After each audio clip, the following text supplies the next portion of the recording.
Hello everybody and welcome to another edition of Charts with Dan. We've got a lot to get to today, including the continued dominance of Barbie and Oppenheimer, some near historic holds for one of those movies, and I'll talk about which one. Before we do that though, I want to very briefly mention something. You know, a lot of times in the past on this show and then on my news show, I would take a moment to recognize people that passed away, and I haven't done that in a while. But somebody that I wanted to mention because it happened today as I'm filming the show that had a big impact on my life is Paul Reubens, who created one of the most enduring characters in the 1980s called Pee Wee Herman. If you don't know Pee Wee Herman, he was the star of a few different movies. The first one, Pee-wee's Big Adventure, was directed by Tim Burton, his big breakthrough into theatrical features. He also had a show, a Saturday morning show called Pee-wee's Playhouse that was really groundbreaking children's television when I was growing up. Size 12, double E. Boy, big feet. Well, you know what they say. No, what? With big feet, big boots. Pee Wee Herman, the character, and Paul Reubens, the man who invented him, taught me so much as a kid about comedy. And a lot of my comedic roots are in that character of Pee Wee Herman and understanding what absurdism is and sarcasm. Oh, Pee Wee, listen to reason. Oh, come on! I'm listening to reason. Paul Reubens himself would undergo a very public embarrassment in his career that would have sent a lot of people just sort of scurrying away forever, but instead he faced up to it and made jokes about it and continued the legacy of Pee Wee Herman, and then the last several years made the decision to apparently fight cancer privately, which is why his death was such a surprise to so many people. He was 70 years old. But I know that there are so many people that have passed away that I haven't mentioned, and even just recently that I haven't mentioned, but I did want to take a moment specifically to recognize Paul Reubens and his creation of Pee Wee Herman, because for kids my age especially, to have something like Pee-wee's Playhouse to watch on Saturday mornings, something that I remember when my uncle was in town, he would make me go wake him up so that we could watch it together. It really was rare, and Paul Reubens also did so much work outside of the Pee-wee character, but he is somebody who was a very major figure in my life when I was younger, and I wanted to take just a few moments to recognize Paul Reubens and his legacy. Got you guys. French fries! Merci beaucoup, Pee-wee. Merci beaucoup. Let's take a look now at the box office for this past weekend. You know, there were a lot of people last week, some Barbie doubters, and I was never a doubter of Barbie. I didn't quite know how it was going to do, but I was never sitting back going like, that movie's not going to do very well. Even in the wake of its huge debut last weekend, there were still doubters for Barbie saying like, well, it's just a gimmick. It's going to collapse in weekend two. Yet that still didn't happen because Barbie and Oppenheimer remained the top two movies in the country this past weekend, and they actually dropped off almost the exact same amount. In its second weekend, Barbie brought in another $93 million, a drop of just 42.6% in weekend number two. So far, in just under 10 days, it has brought in $350 million domestically. Unless something drops down from the sky, it is going to be the number one movie this summer, and we'll also look at that chart. So a great second weekend for Barbie that seemed to have carried over to a great second weekend for Oppenheimer. It dropped off an almost identical amount, 43.4% for a second weekend total of $46.7 million and a domestic total of $174.5 million. When you take a moment to look at those two totals for Barbie, $93 million and then $46 million for Oppenheimer, that's where some people had those movies opening in week one. Both of these movies have enduring appeal here domestically, and I'm sure now some people say like, well, let's wait and see what happens after week three. It doesn't matter at this point. They're both hits. The question now is just how big of a hit are those movies? And it's something we'll talk about in more detail in a few minutes. In third place, debuting with just over $24 million, is Disney's Haunted Mansion. It's a movie that had a budget of over $150 million, and inexplicably, Disney moved it up into late July after they moved the Marvels off of this spot. Some people said, well, maybe Disney put it out in July so it could be on Disney Plus in order to be there for Halloween, and that just doesn't make any sense to me. This movie has no place coming out in the summer. Even a summer as crowded as this one, this should have been saved for the fall. I know some people say like, well, the economics of streaming are complicated. The economics of the box office aren't that complicated. And I think that what Disney did here was really waste the release of this movie. Yes, they could not have predicted just how much Barbie was going to do and Oppenheimer were going to do in week 2, but still, this was an odd timing for a release on Disney's part, and I just think it was a very, very bad move for them. In 4th place was Sound of Freedom in its 4th weekend with a 35.4% drop-off and a total of $12.8 million. It has grossed now almost $150 million domestically, so that movie keeps on rolling. In 5th place, maybe the unluckiest movie of the summer, Mission Impossible Dead Reckoning Part 1, a 45.2% drop in its 3rd week, a domestic total for the past weekend of just over $10.6 million, and an overall box office total of $139.1 million domestically. I'm going to say a lot more about this movie in just a few minutes, but this to me is, when you look at The Flash, or you look at Indiana Jones, or even at Elemental, when I look at those movies, I can kind of say, like, I get why audiences didn't go to them, just for a reason inside of the movies themselves, because the quality of the movie, because, maybe they were good but not great. But you look at Dead Reckoning Part 1, it had all of the hype, it had the publicity, it had Tom Cruise, who was the star of Top Gun Maverick last year, the #1 movie in the world. It had a good audience reaction and A cinema score, it had really good reviews, and yet this movie is going to be one of the biggest financial disappointments of the summer. So there's so much more to talk about with that movie, but yeah, I mean, just crazy to see the box office performance of this film. Opening a little bit ahead of where people had it as far as the overall gross is Talk to Me from A24. It opened with just over $10.4 million. The movie was made for about $4.5 million. So as with so many other A24 movies, not a blockbuster gross, but a very respectable gross given the budget that the movie was made on. In 7th place is Indiana Jones and the Dial of Destiny in its 5th week, a 40% drop and a total of just over $3.9 million. Its domestic total is now at over $167 million. Elemental still hanging around in week 7, a $3.4 million total and a domestic total of just over $145 million. We're going to talk more about that movie later on. Insidious the Red Door in its 4th week comes in 9th place with a 51.6% drop from last weekend and a $3.2 million total. Its domestic total now over $78 million. And in 10th place, most people have Spider-Man Across the Spider-Verse, but according to my research, this was actually the movie that came in 10th place. It's an Indian film called Rocky Aur Rani Ki Prem Kahani with a total of $1.57 million. That was enough to bump Across the Spider-Verse out of the top 10. And speaking of movies that dropped out of the top 10, after 8 weeks, we do see the end of Across the Spider-Verse's run. It's possible, next week, perhaps, that it could come back into the top 10, but we also have a lot of other movies that are opening this weekend, so it may be that 8 weeks was the limit for Spider-Man Across the Spider-Verse, but still a very respectable box office run. Speaking of a movie that would have had a very respectable run with a lower budget is Transformers Rise of the Beasts. It was in the top 10 for 7 weeks, but drops out this weekend, and No Hard Feelings drops out of the top 10 after 5 weeks of release. And I was speaking about Mission Impossible Dead Reckoning Part 1, the fact that it's still there in 5th place. It hasn't really caught on like people thought that it would.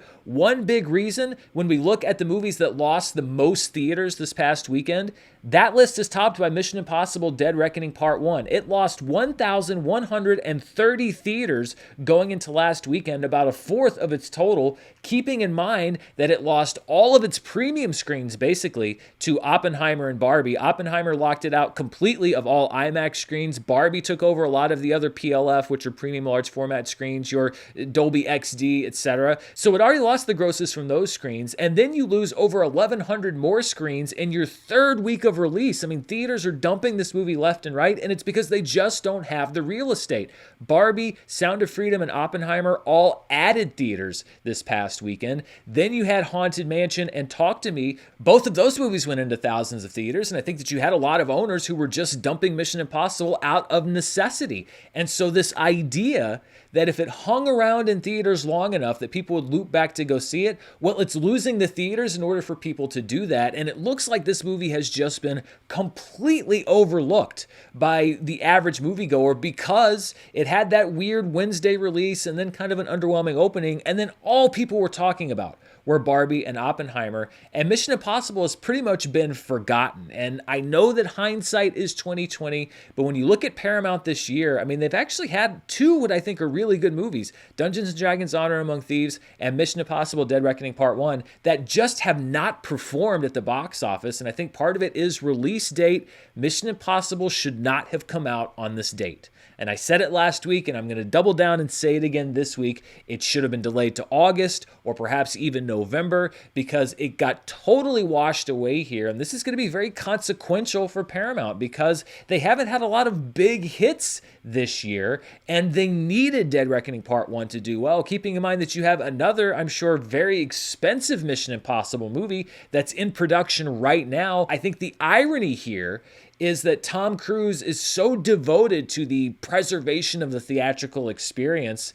He and Chris McQuarrie were hyping up Barbie and Oppenheimer while they were doing the promotional rounds for Mission Impossible Dead Reckoning Part 1, and really two movies that captured the magic, the lightning in the bottle that is the theatrical experience, were the ones that largely cost Mission Impossible Dead Reckoning Part 1 this money at the box office. So Tom Cruise was kind of hurt by the very experience that he was seeking to protect. So there's a lot of layers of irony there when you look at what's been going on with this latest Mission Impossible film. So as I mentioned, the most theaters lost this past weekend were Mission Impossible Dead Reckoning Part 1. Spider-Man Across the Spider-Verse shed 836 theaters. It remains in 833 of them. Indiana Jones and the Dial of Destiny lost 720 theaters, but it's still in over 2,100. No Hard Feelings dropped about 700 theaters. It's almost done with its theatrical release cycle. It remains in about 311 theaters. And then Insidious the Red Door dropped about 640 theaters. It is still in 1,914 theaters. There were people last week that asked me, when I say they lost theaters, do I mean physical, actual theater buildings, or do I mean screens as in an individual auditorium? I mean theaters. So when I say that Mission Impossible lost 1,130 theaters, that could have been 2 screens on one theater or 3 screens in one theater, depending on the theater. So it's many, many more showings even than it looks like when you just look at that number. And it's pretty easy to see how it could get squeezed out. This is a look at my local market as far as showtimes and screenings available for every movie this weekend. This covers 5 theaters, 60 screens, and 230 showtimes last Saturday. And as you can see, 30% of all screenings in my area on Saturday were for Barbie, 16% were for Oppenheimer, 16% were for Haunted Mansion, and 11% were for Talk to Me. So just those 4 movies represented almost 3/4 of all movie showtimes in my entire market this past Saturday. Sound of Freedom represented 7% of the marketplace. Indiana Jones actually had a bigger share of my local marketplace than Mission Impossible. It had 5% of the marketplace. Mission Impossible was only showing 10 times on Saturday in my local market compared to 68 for Barbie. Insidious also with 4% of my local market, and then all other markets at 7%. And before you say, well, Dan, that might be just specific to your market, of course I didn't just leave it there. I also looked at the Los Angeles local market to see what it looked like in one of the biggest cities in the country. This is what the LA local market looked like. This covers 31 theaters, 254 screens, and 1,172 showtimes. And the numbers were strikingly similar. 32% for Barbie in LA versus 30% in my market. So Barbie actually had a bigger market share in Los Angeles. Oppenheimer had a 14% share in LA, Haunted Mansion 12%, and Talk to Me 10%. So almost an identical breakdown between those 4 movies in Los Angeles versus my local market. Now, Mission Impossible did have a bigger share of the LA market, 7% there versus 4% here, but still not as widely available, nearly as widely available as so many other movies. Sound of Freedom had a 4% share. Theater Camp, which isn't even playing in my local market, had a 4% share in LA. Then Insidious and the first Slam Dunk with 2% each, and all other movies representing 13% of the showtimes in LA on Saturday. So the disappointing box office gross of Mission Impossible, not just a symptom of the fact that audiences might not care about the movie. It really is just a matter of the physical number of screens and dealing not just with the Barbie and Oppenheimer phenomenon, but with Sound of Freedom and all of the other movies that are in the marketplace right now. And looking at what I like to call the road to recovery, you can see that we are still well ahead of the weekend average for both 2021 and 2022, which is that line in red, and then 2015 to 2019, the 5 years preceding the pandemic. easily ahead of the average weekend gross for both of those time frames. The top performing film for 2015 through 2019 was the second weekend of Disney's live action or animated or whatever you want to call it, the Lion King remake. The top film for 2021 and 2022 was DC League of Super Pets, as we went into a very disappointing end of the summer last summer. So we are still well above the average weekend gross in recent history. And if Teenage Mutant Ninja Turtles performs well, if The Meg 2 performs well, if Barbie and Oppenheimer continue to perform well, then we could see that trend continue into this weekend. Taking a look at the summer box office chart, Spider-Man Across the Spider-Verse will only be the highest grossing movie of the summer for another maybe day or so. It's at number 1 at $378.7 million. Guardians of the Galaxy Volume 3 is at number 2 at $358.9 million. But Barbie is coming up fast. It is now the third highest grossing movie of the summer at $351.4 million. By Wednesday, it should be number 1. The Little Mermaid goes down 1 spot to number 4. Oppenheimer jumps onto the list as the 5th highest grossing movie of the summer. Even I, who, yes, included Oppenheimer as one of the 10 highest grossing movies of the summer, never thought it would get to that high on the list. We'll see if it stays in the top 5. Indiana Jones and the Dial of Destiny drops down 1 spot to number 6. Transformers Rise of the Beasts drops down to number 7. Sound of Freedom looks like it is going to be a top 10 summer movie for summer 2023. It jumps up 1 spot to number 8 at $149.3 million. Fast X drops down 2 spots to number 9. Elemental drops down 2 spots to number 10. And Mission Impossible Dead Reckoning Part 1 does drop off the 2023 summer box office top 10. I do not consider it, however, eliminated from competition because unless the bottom really drops out, it should bypass the gross of Fast X in the next few days and at least climb back onto that top 10 chart. Now, whether something is going to knock it off, depending on how it performs and how other movies perform, we don't quite know. But I don't consider Mission Impossible to be eliminated from the race just yet. Speaking of the race for the number 1 movie of the summer, well, it was a race until Barbie came out, but look at how this has now turned out. That pink line there is the gross for Barbie, and you can see that it is going to, I'm going to have to readjust the top of this chart. It is going to absolutely decimate the competition for the number 1 movie of the summer, again, unless something drops down from heaven and is able to do phenomenal box office. And I don't see anything on the chart that could replicate what Barbie has done. So yeah, that competition lasted for about really 2 days before it was very obvious that Barbie was going to be number 1 this summer. Looking at my predictions for summer 2023, they're a mess. I have one movie technically that has officially been eliminated, and that's The Flash. We know that's not going to be a top 10 summer movie. 9 of my top 10 choices are still in the running, although I think it's very likely that Fast X will not be in the top 10. Perhaps Elemental will not be in the top 10. I picked Barbie at number 10. Thank goodness I at least picked it there and didn't leave it off my chart completely because that would have been pretty embarrassing. But right now I only have one movie that is picked in the correct placement, and that is Indiana Jones and the Dial of Destiny. I will say, however, that I picked both Spider-Man Across the Spider-Verse and Guardians of the Galaxy Volume 3 as the second and third highest grossing films of the summer, and once Barbie overtakes Spider-Man to become the highest grossing film of the summer, then I will have both of those slotted correctly, although we'll see if they end up that way. So, it's a small consolation prize, and obviously I got the number 1 pick really, really wrong, but, it's not a complete embarrassment. Let's take a look outside of the United States to see what the top 5 films were internationally. So these are all markets except for the United States and Canada. Barbie, the number 1 film internationally at $122.2 million. Oppenheimer, number 2 at $72.4 million. Creation of the Gods 1, Kingdom of Storms continues its run in China with $57.5 million. That is a China-only gross, along with the gross of One and Only at $35.8 million. And then Mission Impossible Dead Reckoning Part 1 in 5th place, bringing in $31.7 million internationally. Haunted Mansion had a particularly bad international debut this past weekend. So when you take the international numbers, you combine them with our domestic figures, that gives you the top 5 films worldwide, and they are the same 5 films. Barbie banks another $215.2 million just this past weekend. It actually holds better worldwide than it did domestically, just a 39.6% drop-off. Oppenheimer also just a 34% drop from its opening weekend, another $119.1 million worldwide. Creation of the Gods 1 Kingdom of the Storms actually had a 35.2% increase in its box office. This is not an unusual box office pattern for China at $57.5 million. Mission Impossible Dead Reckoning Part 1 drops off 43.1% from last weekend worldwide, but comes in 4th place at $42.3 million, and One and Only comes in 5th place at $35.8 million.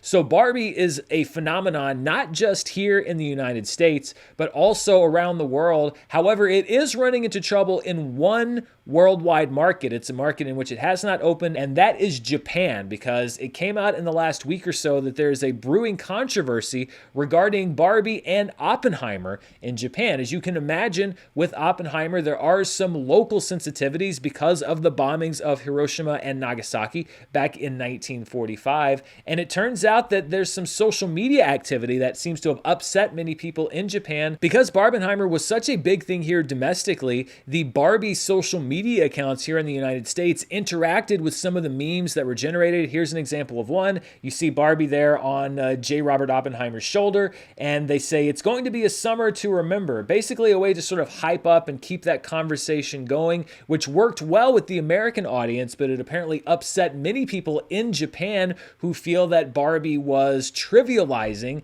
the atomic bomb and, of course, the bombings of Japan. And so now there's reportedly a boycott brewing on social media, not of Oppenheimer, but of Barbie, saying that it is so insensitive to engage in such a fun, lighthearted way with such a serious topic that people in Japan should not go see the movie. And the Japanese division of Warner Brothers actually issued a statement on this yesterday saying, quote, "Because the movies Barbie and Oppenheimer were both released in the US on 21st July, there's currently a movement driven by overseas fans to watch them together, #Barbenheimer, but this is not an official movement. We find the reaction to this fan-driven movement from the official US account for the movie Barbie to be extremely regrettable. We take this very seriously and are asking the US head office to take appropriate action.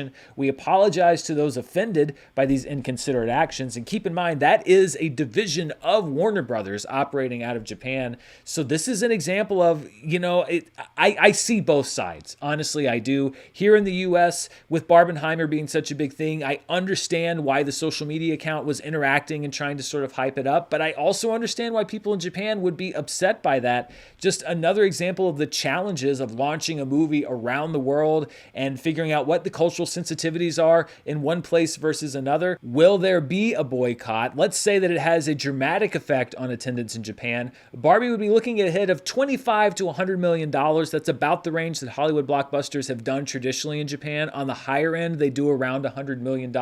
It could be around $50 million. That would be average. That's just going to be a question going forward to see if this boycott has any effect on Barbie's performance there. But let's turn our eye back to the domestic picture for Barbie and some of the impressive feats that it accomplished in its second weekend. And one of those historically is just for movies that opened to $150 million or more. It's sort of a select group, but oftentimes you'll see a movie that has a huge week one opening, and because that opening was so big, it drops 55 or 60% in weekend two just because that opening number was so high. Not so for Barbie. Barbie actually had the second best hold for any movie that's ever opened to $150 million or more. The movie with the best hold for an opening that large was Star Wars The Force Awakens. It dropped just 39.8% in its second weekend, which was also right around the holidays. But Barbie's there in second place, dropping just 42.6%, a better second weekend hold than Black Panther, which dropped 44.7%.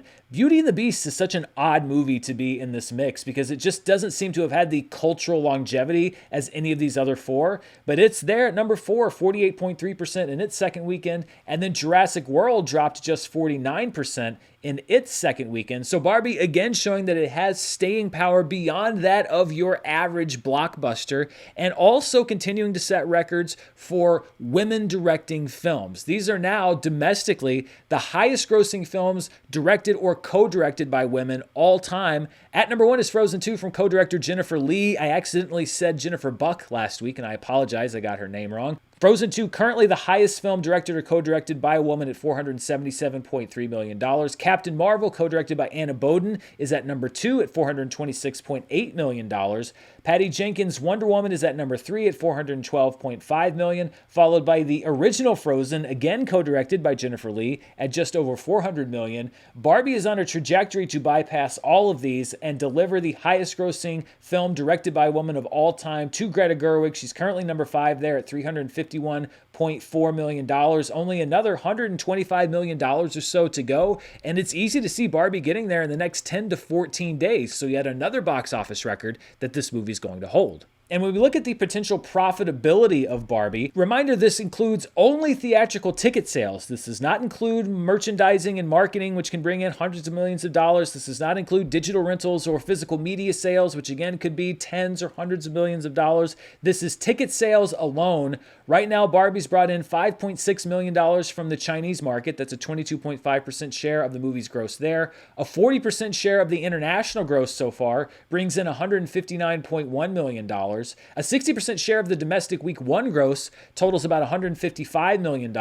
And then a 55% share of domestic week 2 is at $51.1 million thus far. The movie had a budget of $145 million, reportedly had a advertising budget of $150 million. That puts its costs at $295 million. Barbie has a gross revenue so far of $774.4 million.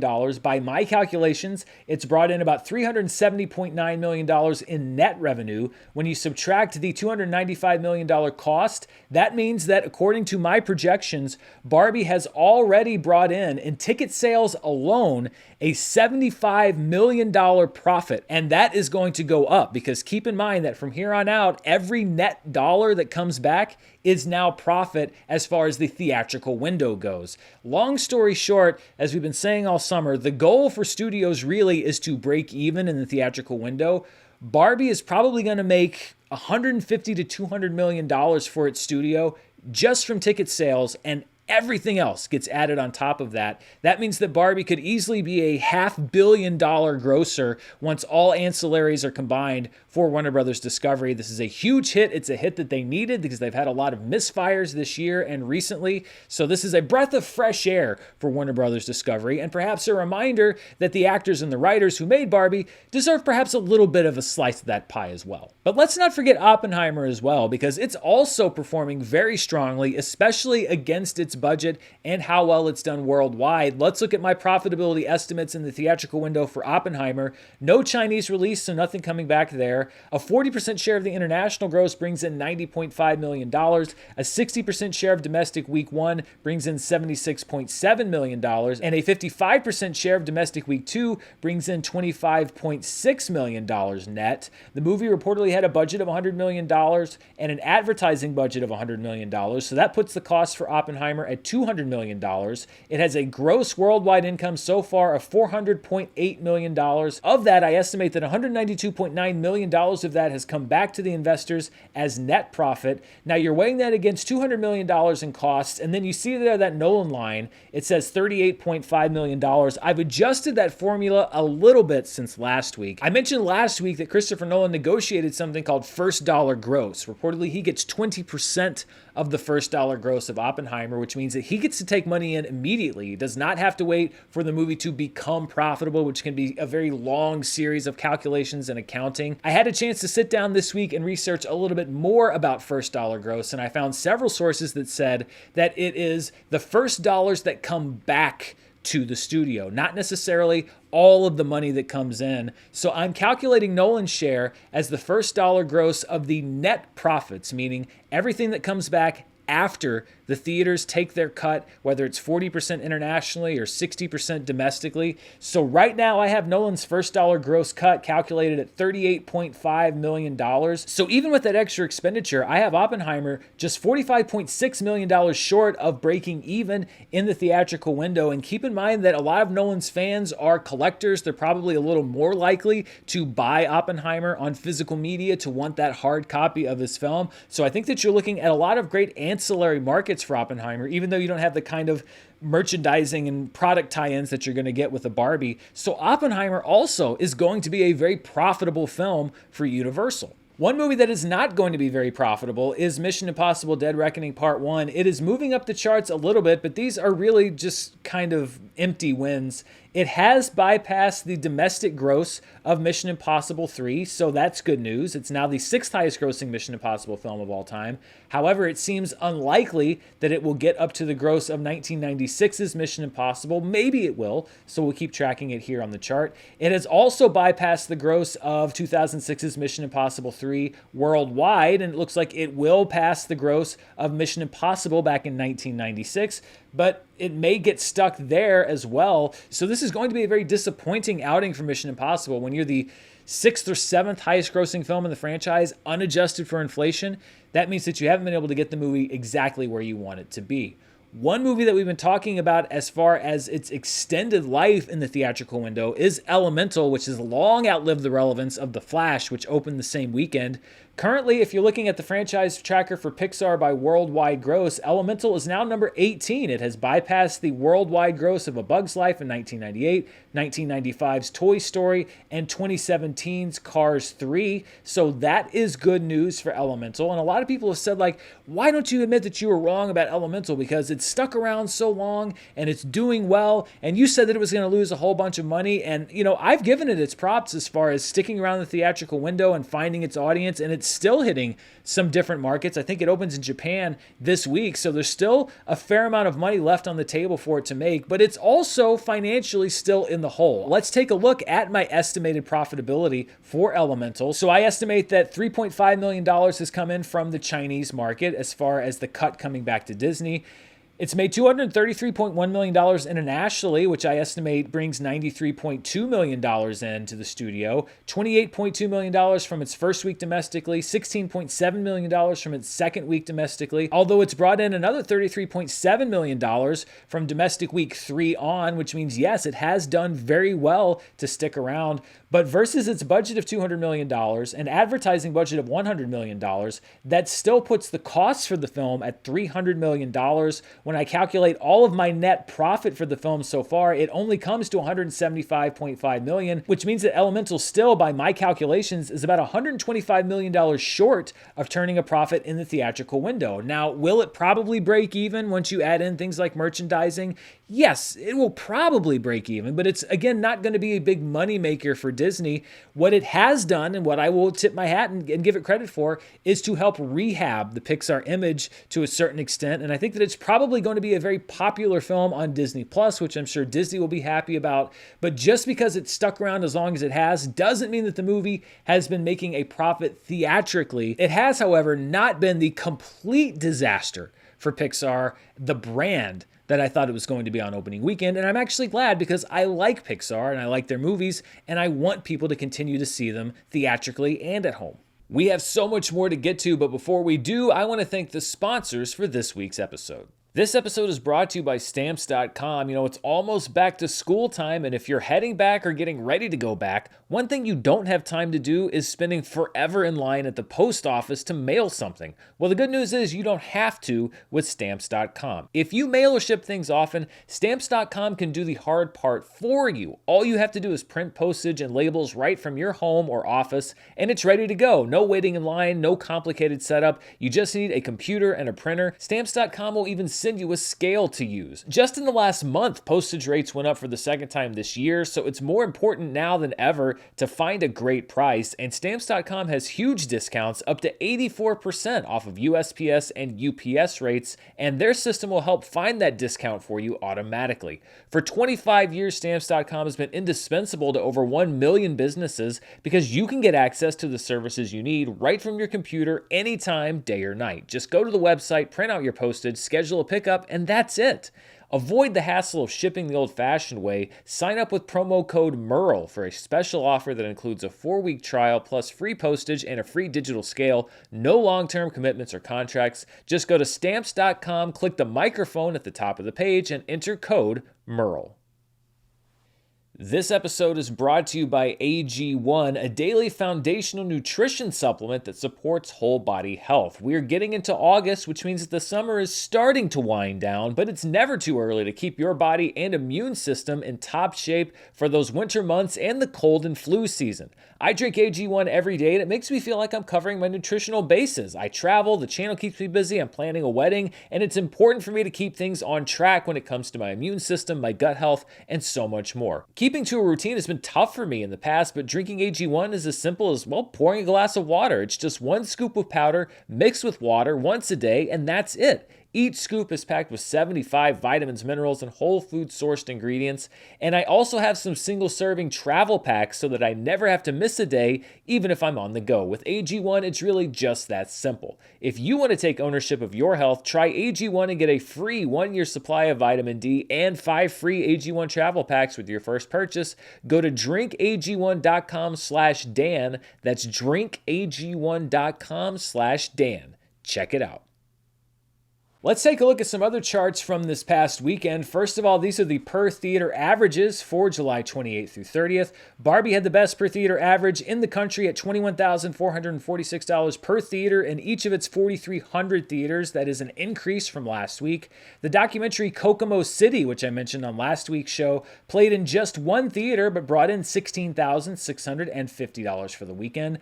Oppenheimer in third place, bringing in $12,807 per theater in each of its 3,647 theaters.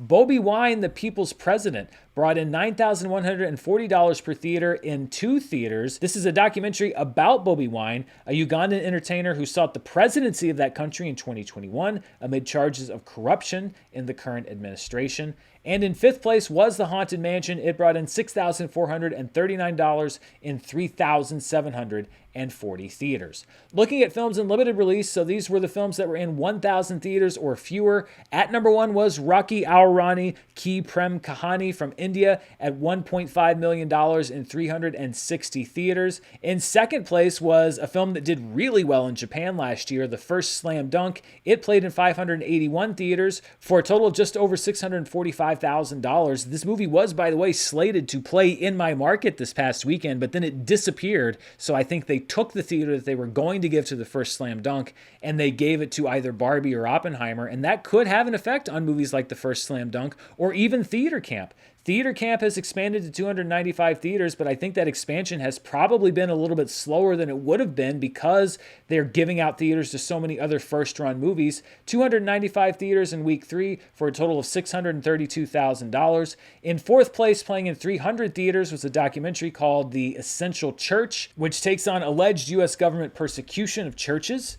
No comment there, $253,000 total. And in 5th place is Past Lives, still playing in 95 theaters and bringing in $117,000. So many of these films can be found not just here in the US, but around the world in the independent movie houses, the ones that are not part of a big chain, and they often are the ones that are committed to playing so many of these smaller films. They are a vital part of the movie economy, and as we've been doing here on the show for the past several weeks, I think few months now, I'd like to focus on one independent theater in particular, and for the first time, we're going to leave the confines of the United States. We're going to hop across the pond, and we're going to go to a theater that was actually brought to my attention by Andy Merriweather. He is the musical genius and co-host behind a show that I've done several times called Settle the Score, hosted by Matt Nost. It's a really fun show. If you haven't seen it here on YouTube, I highly recommend it. But he sent me the name of a local theater that he thought it would be great for me to spotlight, and that theater is called the Parade Cinema in Marlborough, Wiltshire County, England. It's about 120 kilometers west of London on the road to Bath. Marlborough has a population of around 9,000, and the parade seats about 100 in a former chapel that was built in 1817. That's right, when you feature independent movie theaters that are in the UK, they're in buildings that are almost as old as this country. In the wake of the pandemic, the Parade Cinema opened for business in September of 2021, and in December of 2021 received an official opening with a royal visit from now Queen Camilla. The Parade currently is playing Oppenheimer and the Super Mario Bros. Movie movie. And starting on Friday, you will be able to catch Barbenheimer because it will be playing both Barbie and Oppenheimer. Elemental will also be coming to the theater later this month. The parade is also home to the Parade Cafe, where patrons can gather for food and drinks starting at 9:30 every morning. And it has a membership program and sells tickets online. If you want to find out more about the Parade Cinema, go to theparadecinema.com. And if you head out to Marlboro and see a movie, as always, be sure to tell them that Dan sent you. Let's take a look now at some charts for 2023 in general, including an update on the market share domestically for each studio. We do it about once a month, and believe it or not, it's time to update that. First of all, these are the top 10 movies domestically for 2023 so far. The Super Mario Bros. Movie right now sitting at the number one spot, but it has a serious contender in the marketplace now with Barbie. $574.1 million for the Super Mario Bros. Movie. Spider-Man Across the Spider-Verse is enjoying its number two spot for now at $378.7 million. Guardians of the Galaxy Volume 3 is at number 3 with $358.9 million. Barbie moves up 3 spots from last week, and it will be up 2 more spots next week. It has a total of just over $350 million. The Little Mermaid, Ant-Man and the Wasp, Quantumania, and John Wick Chapter 4 all moved down 1 spot from last week. Oppenheimer joins the list at number 8 at $174.5 million. Indiana Jones and the Dial of Destiny moves down 1 spot to number 9. Transformers Rise of the Beasts stays where it is at number 10, and dropping out of the 2023 domestic top 10 is Creed 3. And as we head into August, it's time to see just how much Barbie and Oppenheimer did to change the market share for each studio this year. So the market share would be, you take every single ticket sold since January 1st, what percentage of those tickets sold were for movies from each specific studio. This is where we were right around July 4th. Universal had 22.7% of the market share for 2023 so far. Disney was the market leader at 30.8%. Paramount had 8.9%. Warner had 5.89%. Sony had just over 13%. Amazon had 5%. Lionsgate had 7.2%. And all other studios combined had about 6.2%. Well, let's see what a difference a month makes, and you will see that Warner Brothers is the big gainer here. It picked up 5% market share in the last month. That's what you call the Barbie effect. It now has 10.88% of the total domestic box office market for 2023. Universal actually stays about the same. It had 22.71% at the beginning of July. It now has 22.93%. The big loser was Disney. It had 30.8% back in July. It now has just 23.61% of the 2023 market share, in danger of losing that lead to Universal. We'll have to see how this next month plays out. Paramount picked up about a 0.5 point of market share. We'll see how Teenage Mutant Ninja Turtles Mutant Mayhem does this upcoming month. Sony dropped about a 0.5% of market share. Amazon also dropping about 1%. Lionsgate dropping about 1% market share, and then the all others market share picking up about 4%. That is largely driven by Sound of Freedom. When you have a top 10 movie that is not from one of the major studios, that slice is going to get bigger. So the big takeaway as far as market share as we turn into August is that Disney is in danger of losing their box office dominance for the year so far, and Warner Brothers is now becoming a major player, and we will see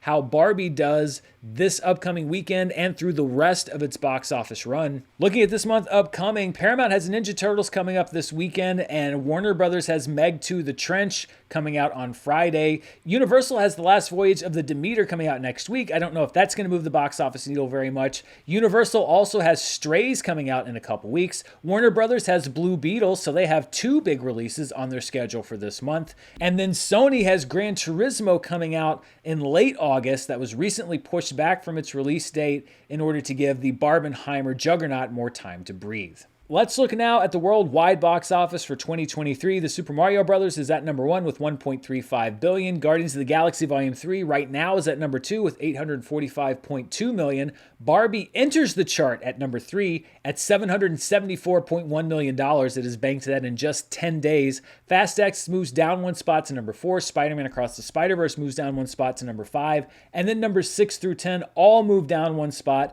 John Wick Chapter 4 drops out of the box office top 10 worldwide for this year, and it looks like the next movie out will be Ant-Man and the Wasp: Quantumania. Before we take a look ahead at what's releasing this week, I want to take a moment and look back at a weekend in box office history, and we are going back 25 years. I cannot believe I'm saying this, to July 24th through the 26th, 1998, which saw the debut of Steven Spielberg's Saving Private Ryan, which was shamefully robbed of a Best Picture Academy Award. It opened in the middle of the summer to $30.5 million, so kind of shades of Oppenheimer here, a very heavy R-rated adult drama that still found an audience in the middle of the summer box office, and I believe it was the highest grossing film that summer at the domestic box office. The Mask of Zorro in its second week was in second place, a 40.4% drop, a $13.4 million weekend total for a domestic total of $47.2 million.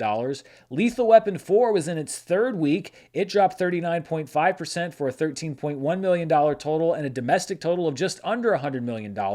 There's Something About Mary was a movie that was very interesting in the summer of 1998. You see there, it was in week 2, but it dropped just 8.7% for a $12.5 million week 2 total and a domestic total at that time of $40.9 million.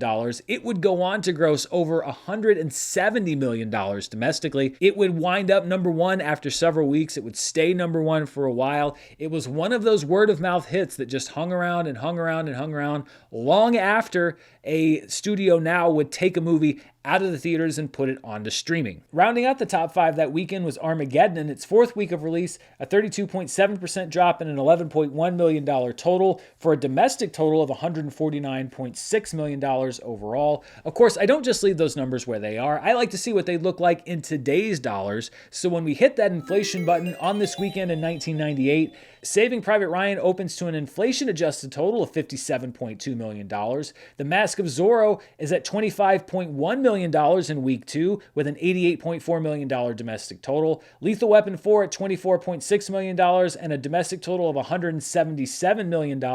There's Something About Mary at $23.4 million and a $76.5 million domestic total. And Armageddon at $20.8 million and an adjusted domestic total of $280 million. So a big hit for Ben Affleck, Bruce Willis, Liv Tyler, Michael Bay and company in the summer of 1998. As we wrap up, I've been doing for the last several weeks something that I call Rotten Tomatoes Decoded, where I look at the tomato meter and then I look at those same movies if you rank them by the critics' average rating. The tomato meter is a binary metric. It basically just tells you how many critics gave a movie a good review versus a bad review, and it doesn't really tell you how much those critics like the movies specifically, and I think it can skew the perception on a lot of different movies. The average rating is a number from 1 to 10 that critics give each movie, and I think it's a lot more telling as far as what they thought about various different films. And so basically on the show, I break it down and show it to you both ways. So these are some current and upcoming releases by Tomato Meter. This is the binary fresh rotten score. Insidious the Red Door is at 38% rotten. Haunted Mansion is at 41% rotten. And The Beanie Bubble took a big tumble from last week once more reviews came in. It's now at 52% rotten. So it pretty much split critics down the middle. Sound of Freedom's at 72% fresh. Shortcomings, which is entering limited release this week, it's the debut film from Randall Park, is at 80% fresh on Rotten Tomatoes. Theater Camp's at 83%. Barbie right now is in 6th position amongst these releases at 88% fresh, with Oppenheimer in 5th position at 94% fresh. You have Talk to Me with a higher tomato meter rating at 95%. Mission Impossible higher at 96%. Teenage Mutant Ninja Turtles Mutant Mayhem, as I'm recording this right now, has a higher tomato meter score than either Barbie or Oppenheimer. And then the first Slam Dunk right now has a tomato meter score of 100%, meaning it has no bad reviews. So if you're looking at this, you'd think, well, okay, then the critics like the first Slam Dunk the best out of all the movies that are out right now, right? Well, not exactly. Here's this same chart when you look at it by critics' average rating. Insidious the Red Door has an average rating of 5.0, which is a little bit better than its 38% might indicate. Haunted Mansion is at an average rating of 5.4, and The Beanie Bubble's at an average rating of 5.6. Sound of Freedom is about where the reviews indicate that it is. It has an average rating of 6.6 versus its 72% fresh. Critics are perhaps a little less enthusiastic about Shortcomings than the tomato meter would indicate. It has an 80% fresh, but a 7.0 average rating. Same with Theater Camp, 83% fresh and a 7.1 average rating. But look at Teenage Mutant Ninja Turtles Mutant Mayhem. When you look at it by critics' average rating, it is in 6th position. It has a 97% fresh, which means 97% of critics gave it a fresh rating, but the average score is 7.7, which basically says, yes, critics enjoy this film, but they don't think it's one of the best movies of the year, which you might think if you just looked at that 97% fresh. Talk to Me is just above Mutant Mayhem on the average rating at 7.8. Mission Impossible Dead Reckoning is at an 8.0 average rating, tied with Barbie, which is 8 points lower on the tomato meter, but has the same average rating. That just means that some critics were a little more split on Barbie than they were on Dead Reckoning. The first Slam Dunk is in 2nd position. Its 100% tomato meter score comes out to an 8.3 average rating, but still, according to critics, Oppenheimer would be your best bet. It's 94% fresh, but it has an average critics rating of 8.6, meaning on average, on a scale from 1 to 10, they liked Oppenheimer the most out of any of the movies that we're featuring this week. And there's a whole new crop of movies opening this week and this weekend that will be competing with Barbie and Oppenheimer. Opening tomorrow on Wednesday, not on Friday, just as a reminder, is Teenage Mutant Ninja Turtles Mutant Mayhem. Its date was pushed back. I will have a review of this movie later today, right here on the channel, so stay tuned for that. Meg 2: The Trench does hit theaters this Friday, the sequel that some people were waiting for. I will definitely be checking this out and will be bringing you my review later this week.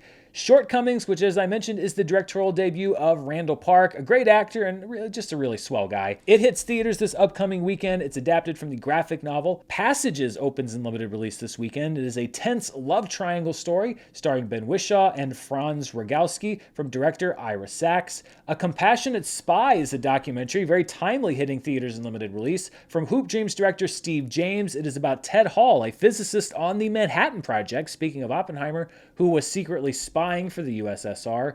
Opening in limited release is the film Dreamin' Wild, based on a true story about two brothers whose teenage band is discovered and becomes popular decades after they made the music as kids. It stars Casey Affleck, Walton Goggins, Zooey Deschanel, and Beau Bridges. Also in limited release is another movie about brothers in music. This one is called Brother, and it's set in Toronto during the early 90s hip-hop scene. It's from director Clement Virgo.